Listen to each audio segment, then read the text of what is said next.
November 11th is the annual day on which we remember those who served in our armed forces and show our appreciation and indebtedness to the many people who have also lost their lives in protecting the freedom of others. We need to continue to do this, not only for those to whom we give honor, but also for our sake and the generations to come. Thomas Carlyle was a British historian, a writer, a philosopher, a mathematician, and a teacher who lived in the 1800s.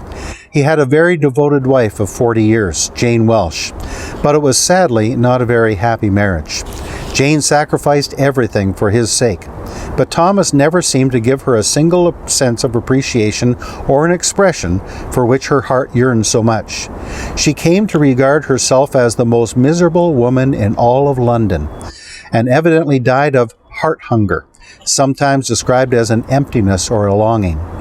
When asked what the heart is hungry for, people say connection, love, affection, touch, appreciation. After her death, Thomas, upon reading her diary, realized the truth. A friend found him at her grave, suffering intense remorse and explaining, "If I had only known." I wonder sometimes if many of us, unintentionally, contribute to another person's heart hunger by not taking time to tell them or write them, letting them know how much we appreciate something that they've done, something they've said, something they've demonstrated or felt, etc. Sometimes the opportunity is missed because we are so busy with other things.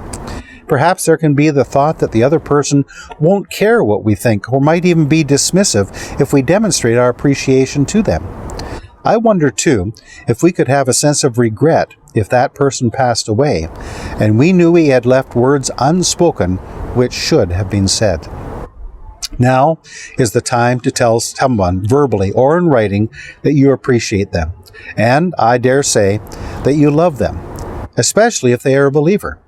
Jesus declares in John 13:35, "By this everyone will know that you are my disciples, if you love one another." Of all the people in this world, Christians are to be known by their love for one another. I believe it's crucially important for believers to demonstrate a love and appreciation for others, whether they are Christians or not, in our day-to-day lives. 1 Thessalonians says, "Therefore encourage one another and build one another up."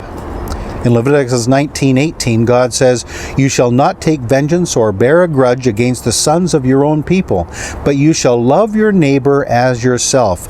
I am the Lord." In Philippians chapter 4, verse 8, we see listed the things we are to focus on rather than the things we are not to focus on in our lives. It says, "Finally, brothers, whatever is true, whatever is honorable, whatever is just, whatever is pure, whatever is lovely, whatever is commendable, if there is any excellence, if there is anything worthy of praise, think on these things."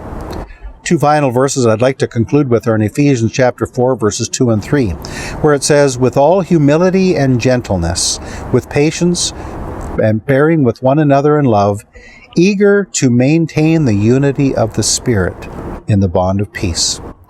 Our lives will be more fulfilling if we allow the Holy Spirit to not only work in us, but also through us in how we interact with others.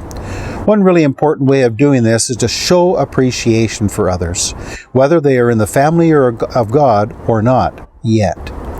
It could very well be that you will be the one that God uses to draw someone closer to Him because of the appreciation you show them.